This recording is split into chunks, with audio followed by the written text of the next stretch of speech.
सच बोलने वाली बहू। देखो ममता, मैं आज ऑफिस जाने के मूड में नहीं हूँ।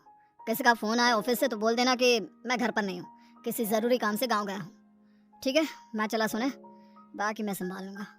ममता बेचारी, जैसा नाम वैसा ही नेचर। ना कभी झूठ बोला, ना फरेब, ना किसी से चालाकी की, ना किसी की पंचायत। सुन लेती है पति की बात और फिर कुछ देर बाद फोन आता है। हेलो, कौन? मैं सुनील का बॉस बोल रहा हूँ।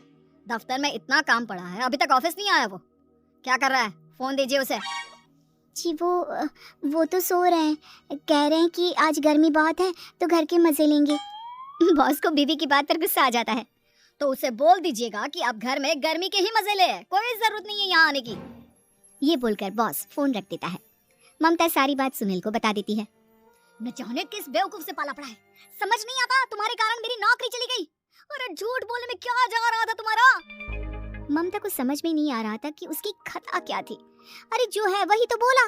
फिर एक रोज, बहू, अरे आ बहू, कहाँ है तेरा पति?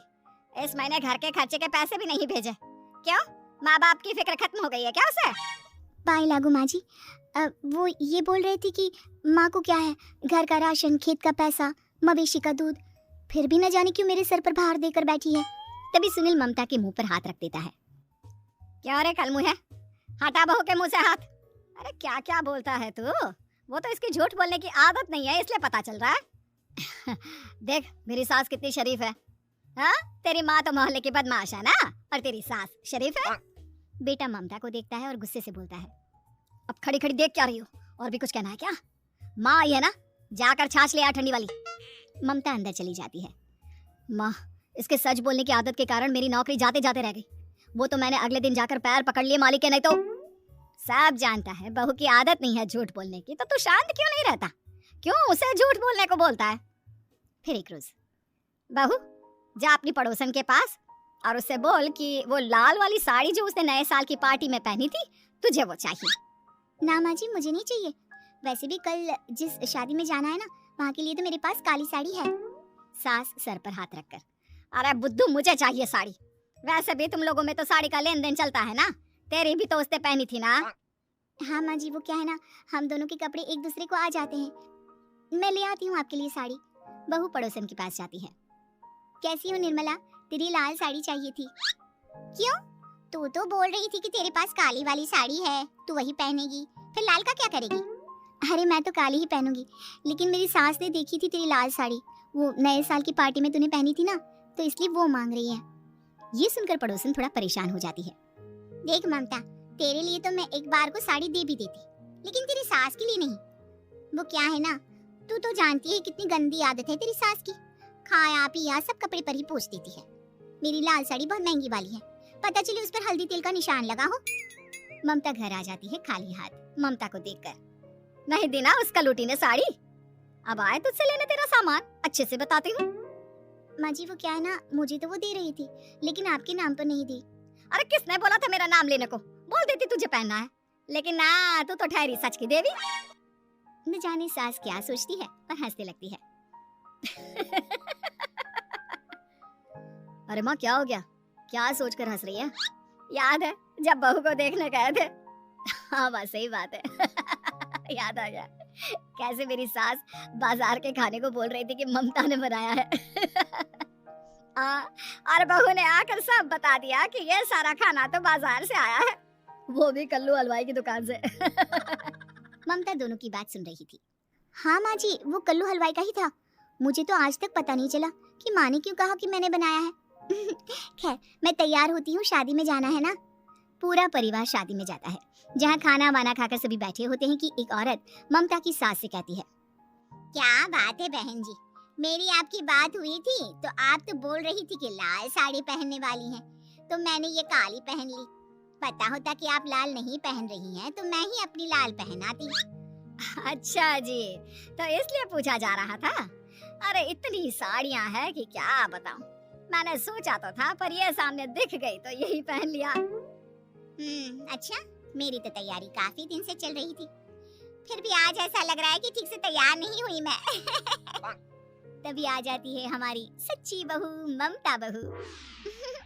आंटी जी वो क्या है ना, पड़ोसन की लाल साड़ी माँ जी को पहननी थी, लेकिन आप तो जानती है माँ जी की आदत, सारा खाया पिया कपड़ों पर ही पोंछ देती है। तो उसने साड़ी देने से ना ऐन वक्त पर मना कर दिया, तो अब इन्होंने ना मेरी साड़ी पहनी है। औरत ममता की सास को घूरती है। अरे मांग कर ही साड़ी पहननी थी क्या? हम जैसे तो खुद की ही साड़ी पहनते हैं, चलो चलते हैं। सास का गुस्सा अब ममता पर फूट पड़ता है। अरे क्या जरूरत थी ये बात सबसे कहने की? अरे घर की इज्जत का कोई ख्याल है कि नहीं तुझे? हाँ, मैंने क्या बोल दिया माँ जी? मुझे क्यों डांट रही है? मेरी गलती क्या है?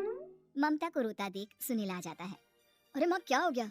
पता है ना शादी का माहौल है। सास सारी बात बेटे को बता देती है। देख रहा है तेरी बहू का हाल। अरे इस लड़की को तो ये भी नहीं पता कि कब कहाँ क्या कैसे बोलना है। अरे लेकर जा इसे यहाँ से। सभी घर आ जाते हैं। सास का मुंह तो फुला ही रहता है कि एक दिन। चलो बेटा, बहुत दिन तुम लोगों के साथ रह ली, अब चलो। वैसे भी ऐसी बहू के साथ समय कैसे कटे, जो ना झूठ बोलती है ना लोगों की चुगली करती है। अरे गाँव में ही ठीक हूँ मैं, कम से कम 4 घर की खबर तो मिलती रहती है, वो भी मसाला डालकर।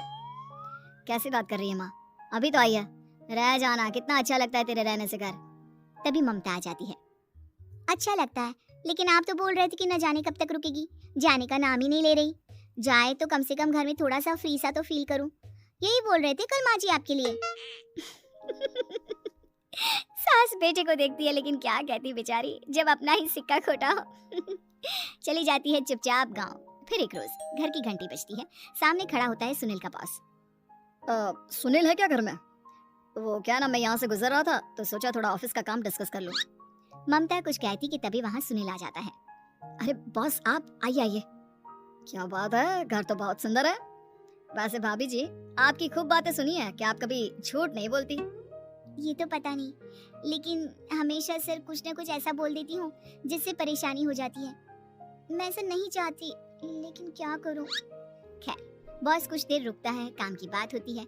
ममता के साथ सब चाय पीते हैं और जैसे ही बॉस जाने को मुड़ता है कि क्या जी, कितने नेक इंसान है, फालतू ही आप खड़ूस और निकम्मा बोलते हैं इन बॉस को। अब क्या, बॉस के कान तक खुद के लिए अनमोल वचन पड़ जाते हैं और फिर ओह, तो ये बात है। और क्या कहता है ये? अरे बॉस, आप भी किसकी बात पर विश्वास कर रहे हैं? अरे इससे तो ये भी नहीं पता कि आलू प्याज कहाँ रखा है। अरे ये क्या जाने क्या बोलना है क्या नहीं बोलना है।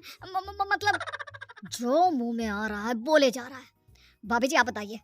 नहीं बॉस, लग रहा है कि कुछ गलत बोल गई मैं। वैसे ये सिर्फ इतना ही बोलते हैं कि आप में कोई टैलेंट है ही नहीं, आपकी नौकरी इन्हीं के कारण तो बची हुई है। और अब बस कर ले अम्मा, अब क्या करवा कर मारेगी, बड़ी मुश्किल से तो नौकरी बची थी मेरी। सही कहा, बच्ची थी लेकिन अब निकल गई। तेरे टैलेंट के भरोसे चल रही है ना मेरी नौकरी, अब देख तू। अच्छा, तो आप भी यही मानते हैं? वैसे ये बात तो है, सुनील काफी टैलेंटेड है। बॉस चला जाता है। सुनील सर पकड़कर बैठ जाता है। माना सच बोलना एक अच्छी आदत है, लेकिन ममता आज का समय ऐसा नहीं है। तुझे थोड़ा सा समाज को देखकर खुद को बदलना होगा, समझी? जी मुझे तो पता ही नहीं चलता कि मैं क्या गलत कर रही हूँ। यकीन मानिए मैं जानबूझकर नहीं करती। सुनील सोच लेता है कि वो किसी न किसी तरह अपनी बीवी के इस भोलेपन का इलाज करके रहेगा, लेकिन सवाल ये कि कैसे का जवाब अब मिल जाता है। और फिर एक रोज ममता की माँ आती है। ममता, तुझे तो पता है तेरे पापा का काम ठीक नहीं चल रहा है, कुछ पैसों की जरूरत थी, तेरे पास हो तो मदद कर दे बेटा। ममता माँ को घर खर्चे से बचाए पैसे दे देती है। पैसे देने के बाद सुनील आ जाता है। अरे सासू माँ, आज यहाँ कैसे आना हुआ? नहीं बेटा, वो ममता की याद आ रही थी ना तो आ गई। वो क्या है ना, पता है पापा का काम ठीक नहीं चल रहा है, तो माँ कुछ पैसे लेने आई थी। क्यों, यहाँ क्या पैसे का पेड़ उगा है? अरे कौन सी माँ अपनी बेटी के ससुराल का खाती है? कोई जरूरत नहीं है पैसे देने की, वापस कर दो माँ जी पैसे और निकलो यहाँ से। आगे से यहाँ पैसे लेने नहीं आना। सुनील ये बोलकर निकल जाता है। उसके जाने के बाद, बेटा ममता, तूने मेरी बेइज्जती कराने के लिए यहाँ बुलाया था क्या? अरे छोटा सा झूठ बोल देती तो तेरी माँ की इज्जत बच जाती, लेकिन चलती हूँ मैं। सास बाहर जाकर बाहर खड़े सुनील से कहती है, तेरे कहने पर बेटा हमने ये नाटक तो खेल लिया, लेकिन उसका क्या असर होता है ये नहीं पता। थोड़ी देर बाद सुनील घर आता है। देखिए मुझे मेरी गलती का एहसास हो गया है, मैं समझ गई हूँ कि सच कितना सच होता है और उसकी कीमत आज के समय में बहुत बड़ी है। माफ करना, मैं आज से सच कभी नहीं बोलूंगी। क्या कभी नहीं? फिर क्या, दोनों मियाँ बीवी खुश रहने लगते हैं क्योंकि बीवी को थोड़ी सी झूठ की आदत हो जाती है।